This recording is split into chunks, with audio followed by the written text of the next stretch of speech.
Hello and welcome back, or welcome for the first time to another Haphazard recording. I'm your host, Lance Reynard, here at the Roadkill Cafe in somewhere USA with Everyman next to me. And I just wanted to run through a couple of quick images here today. I had gone through a long and elaborate essay concerning the carving and the casting of things. Carving and casting of monster trucks. And so, no, it's the ancient Roman.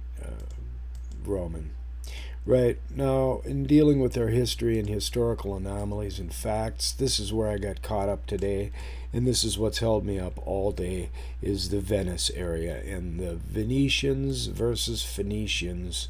In my little study today, I have come across so much information that I had put into this long and elaborate video that was just way too tedious and too informative. In my opinion, it was I couldn't listen to it. I made it, and see, these are amazing. These are fantastic, and there are other ways aside from just chopping into a chunk of rock to create that sort of an effect or image. And so I wanted to go through those different ways and show a variety of examples of Bo Diddley playing, and how bronze casting and the fundamental essence of casting is done from an original piece on the upper left to the final piece on the lower right. And with these images I can give some fundamental details, but when you take into consideration something of this size right here, or these sizes that you're looking at, and how massively complex that would have been to cast, well, carve it first of all in wax and then cast it, is quite a curiosity. And the reason the Notre Dame pictures are in here is once again casting these pieces and then setting them, having them pre-formed and pre-cast and set, is part of the issue. And to be able to look at something and tell whether or not it was cast is it's a curiosity, and you have to be able to see the carve marks in something. This is getting prepared to be cast out of bronze, and it's a very nice carving, but that's how it's done. You do it in wax, and you never mind the I was going to cover a whole nother area as well, but after the video I made today and the tedious nature and length of it, I just couldn't take it. So I'm going to go through it this way and just let you consider some of these details. And it once again boiled down to these seafaring folk called the Phoenicians.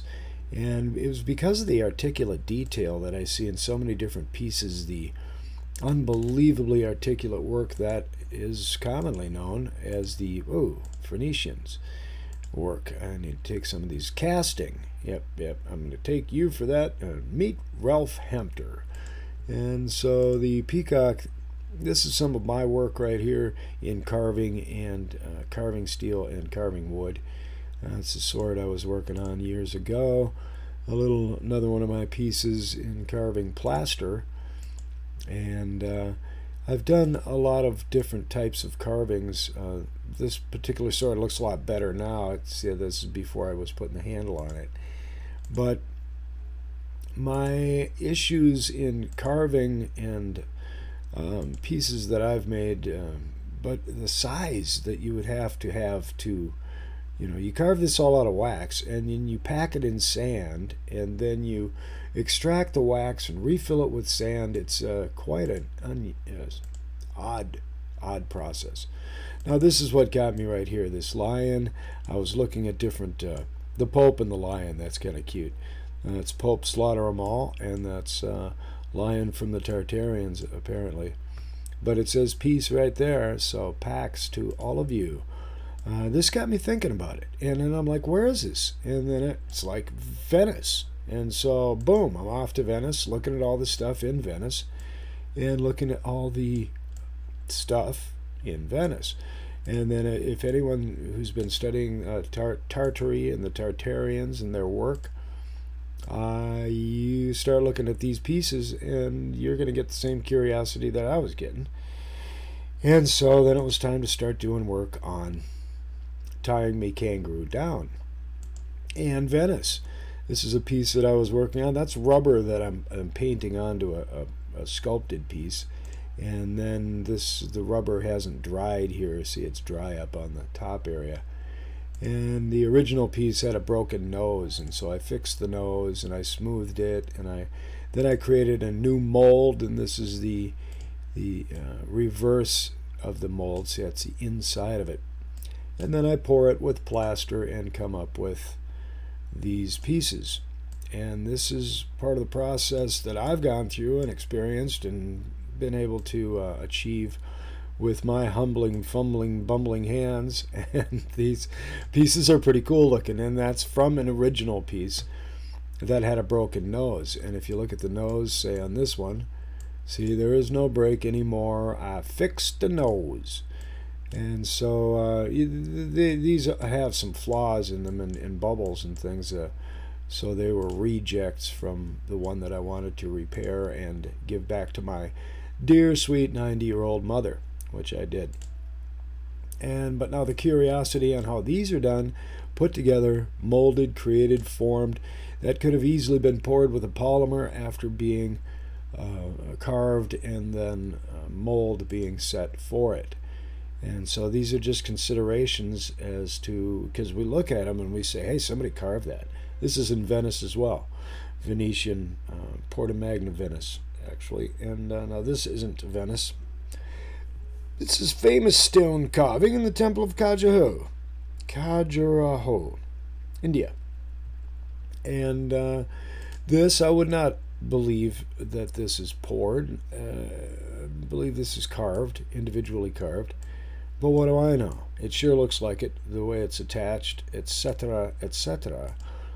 But then I would have to take a much closer survey of the details in this amazing, amazing temple. And, right, just considering how things are done. And not because, you know, hey, peacock, and how rings are made, and, you know, they're originally carved out and then offset cast mold. So I'm going to be, this is what one of the processes right here, green sand casting, where you can see the piece is in the center, the mold cavity, and these are clamps on the outside.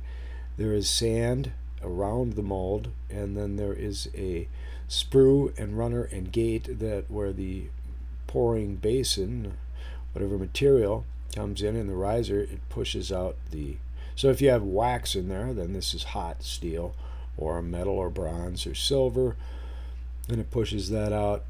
That's a relative theoretical view of it. And so this is my opus, and I had to throw it away. But to consider these things, now check this out. Check this out, right? What did he just carve that thing? Okay. So give it a consideration on how this was made, right? And there you go. No, he didn't. You know, it's part of a process of molding and creating from the mold and recreating over and over again these amazing looking pieces. And this is a wood carving right here. You can, sorry about that. I'm not trying to subliminally, I was studying the different compass of the Norse, and this again is done in, and this is in Venice. And so it's not just because, well, Venice has these great statues, so they must be Phoenician. That really isn't what brought me to the conclusions that I came to earlier. And now consider this. If you were going to make this helmet, you had, you know, this is, in my opinion, this is poured. This was carved originally and then poured. And because I don't really see carving that into a chunk of metal, like I said, I just showed you one of the swords that I've done. And that kind of smooth work and the rounded edges on the back, I can only believe that was done in a different medium and then poured in. And that's my humble opinion. This kind of stuff that I've done here is simple. This is child's play work compared to, you know, this type of stuff here in plaster. Very simple. It's soft. It's easy to work with. And, right. I love doing it. And my own carving tools, I make my own carving tools. I don't go buy them. This chunk of steel here has 2 different types of tips that I created just to make that piece. But the locations of the Phoenicians and their travel routes, Venetian. This one doesn't show it as well, dealing with the trade routes. But the plaster, today we can just stick our hand into a compound and we can pour copies of our hands with the lines and the details in unbelievable, I mean, it's just because it's copying what we have, latex. This is another mold, a body mold, and this is poured. And as you can see, this is the molded side over here, or that was pressed on the woman, and then taken off and poured into this mold. And it is absolutely realistic. So considerations on how these pieces were made and formed and cast. I mean, that is a big chunk of steel, of bronze. And yeah, thinking about how that was put together and created is very important in my little strange universe. And here is the basics, fundamental drawing of something that's got a hole in it, the core parts, and how it's put in and set into the material, and then clamped in. You see here, this is clamped in on both sides and then poured. So just giving you the basic fundamental details of, I'm not going to go into, I had gone into it in that full video that I made, but there is no way, unless I hand out some kind of amphetamines to watch that one. There is no way I'm going to release that. But these considerations, how is it done? How is it carved out and put together and then eventually poured into the wonderfully beautiful pieces that we see outside of these temples? And that is what the casting call. I did a survey on the Christ the Redeemer in Brazil and the construction of such, and once again a tedious venture to find them actually doing. I'm not saying the Tartarians did this or anything, I'm just saying there's a severe lack of actual specific open data about how it was put together. This is obviously a newer sculpture, and it's in Venice as well, I believe. It's yeah, city of Venice, yes. And this is Notre Dame, or I'm sorry, Cologne Cathedral, Cologne. And I like your Cologne. But the point, again, is the poured fashion of the spires and the similarity in each one of the spires. And so, right, showing you what can be done. That is a mold. See that rubber texture? He just put his hand in there, he or she, and then slipped his hand out and poured it with plaster, and that's what you get. It is pretty amazing. But now if you use something other than plaster, something with a much harder, like a powdered granite or marble, and a very dense, thick polymer, you can get the effect of actual marble or granite using that technique. And that's what I believe we're looking at in not this particular piece, and it's a weird piece, but in this kind of thing. Yeah, I think we are looking at, well, that's a bronze, but with the statues that are so unbelievably, there's this type of thing right here. Yeah, not easily carved out of stone, but easily carved out of a plaster, and I'm sorry, a plaster, wax or clay. Clay would be more likely, and then a mold made and a pouring done to create the piece. And then you have pieces that are directly inset or attached to, you know, this right back here. And that does give one cause to pause and ponder to the fact that that was a big chunk of stone, and somebody grabbed a carving tool and actually carved all this out attached to that building.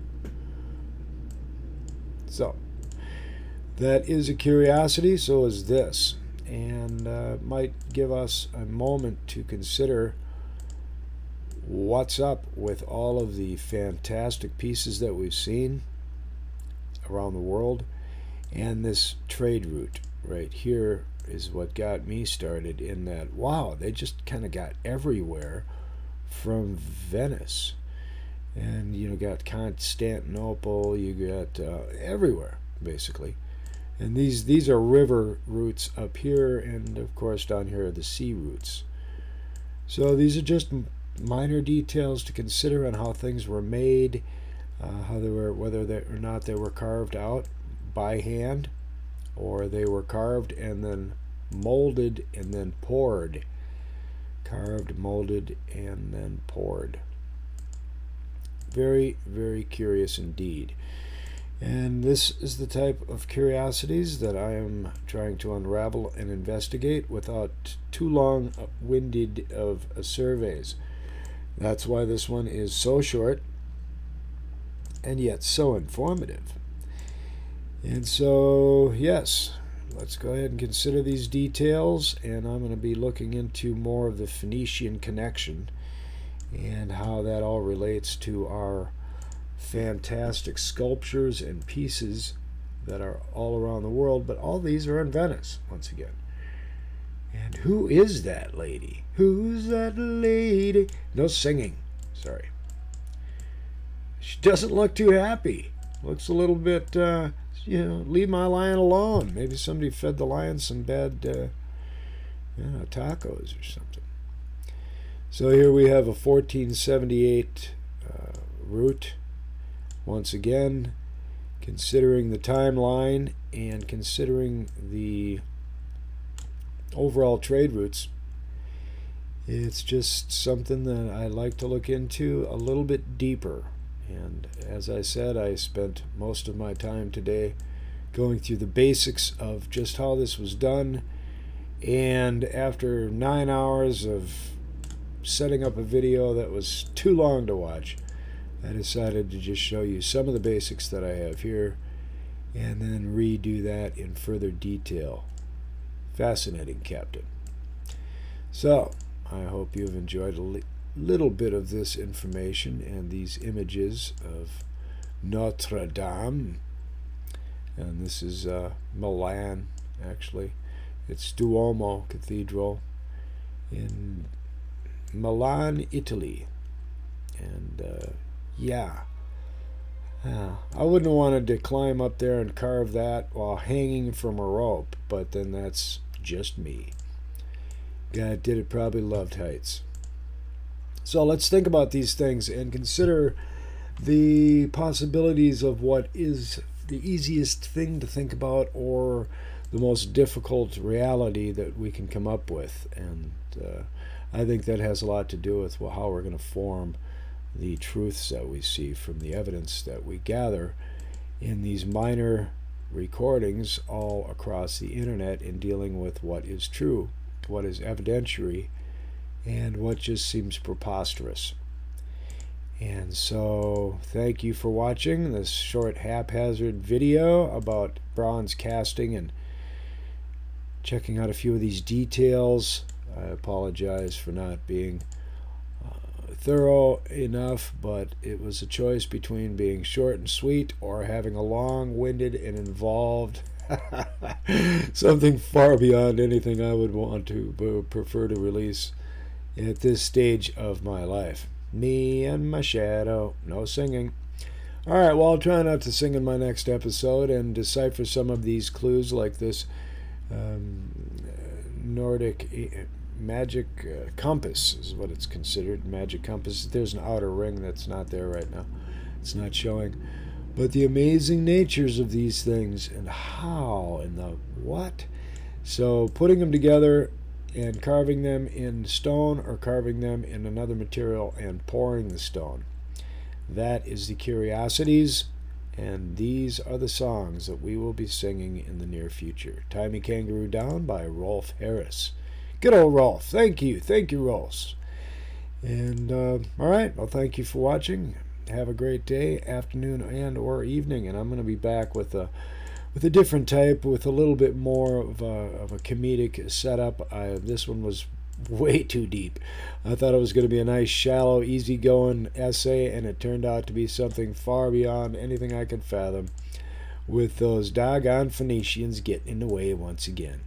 So I'm going fishing. Yes, I'm going fishing. And the next time we talk, I am going to bring up some curious anomalies and dealing once again with our universe and what we see as reality and what we're told and what we can actually verify for ourselves. So have a great day. I'll talk to you soon. Thanks for watching. Like, comment, and subscribe, and I'll bring you something fascinating back again. Thanks for playing.